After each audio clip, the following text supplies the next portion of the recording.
Didn't know you guys were stopping by. About to fix some gumbo. You'd like to hang out. Maybe we can cook it together.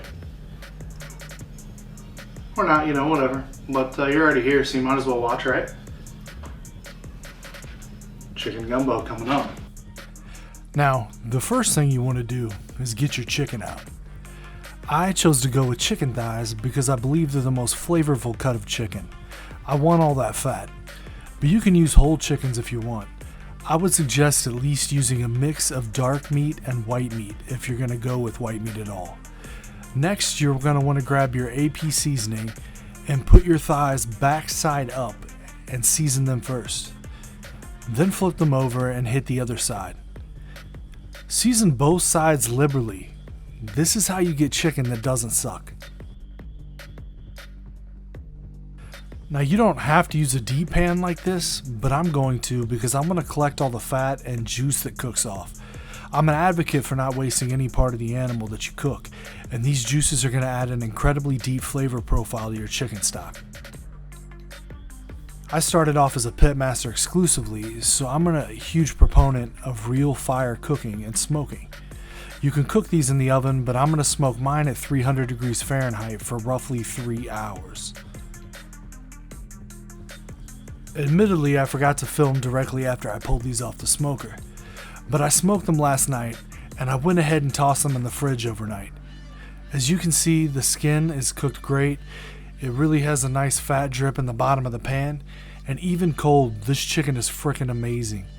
And honestly, I kind of just want to eat it all as is, but that would be pretty anticlimactic.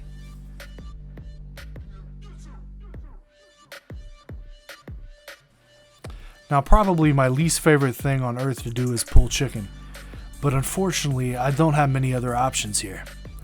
Make sure to keep your skins in the mix. They're going to add a lot of flavor to your stock. And if no one is watching, you might want to skim a few pieces of that crispy skin off the top and drop them directly down your eager and willing gullet. You worked hard for this, man, and no one else is going to have to pull it. You might as well treat yourself. And now that you've got your chicken separated, get your stock pot set up. Get a bigger pot as you're going to be putting a good amount of stuff in here straight out of the gate. Dump all your stock fixings in and scrape the pan. Kind of let it brown down there at the bottom and get a good fawn. You want to dump about 1 gallon of water. So just go ahead and start pouring it right in on top of your chicken. My lid definitely doesn't fit properly because I definitely dropped this pot on the ground, adding a little character in the form of a big ass dent. I'd be happy to dent your pans for you if you send a pan with a self-addressed stamped return packaging.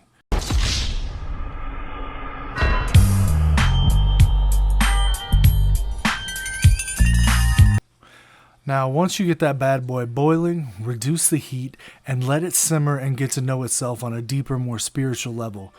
2 hours seems like a solid amount of time for it to come to grips with its new form. After about 2 hours, go ahead and kill the heat, then grab a strainer and skim out all of the skin, bones, etc. that you dropped in there.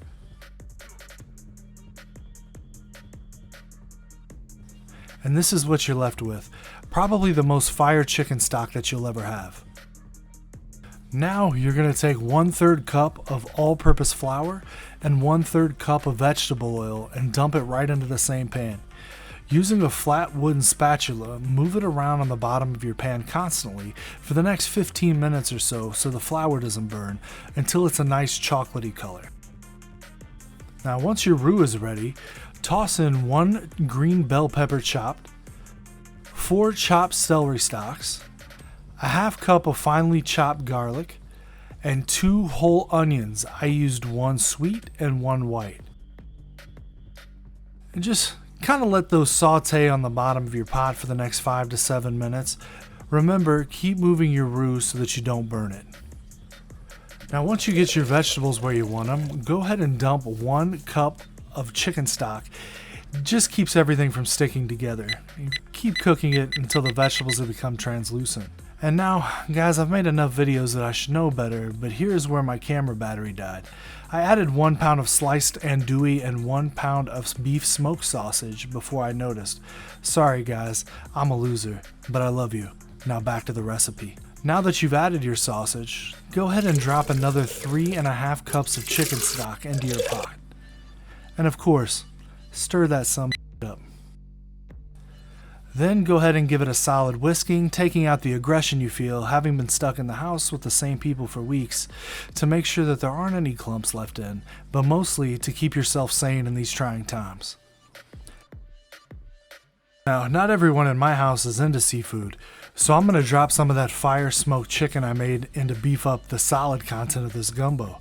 Feel free to toss in shrimp or whatever at this. Now, you're going to want to bring it to a heavy simmer and then drop the temperature low and let it cook for another hour.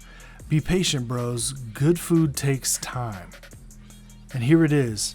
You've been waiting all day for this amazing gumbo.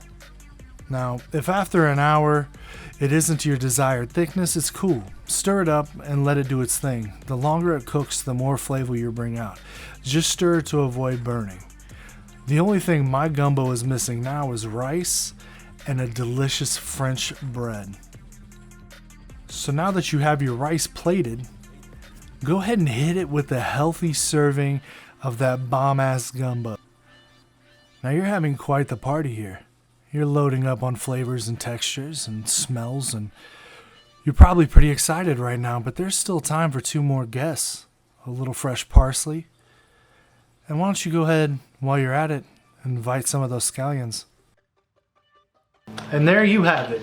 My take on an awesome gumbo. It's pretty easy to make. It takes a little time, but I mean, we're all locked down anyway, so you might as well eat well. And if you like this video, give me a like, subscribe, leave a comment. All of that really helps the growth of this channel. I appreciate all the love and support. Thanks for checking out another video, and I'll be back next week with a hot new recipe.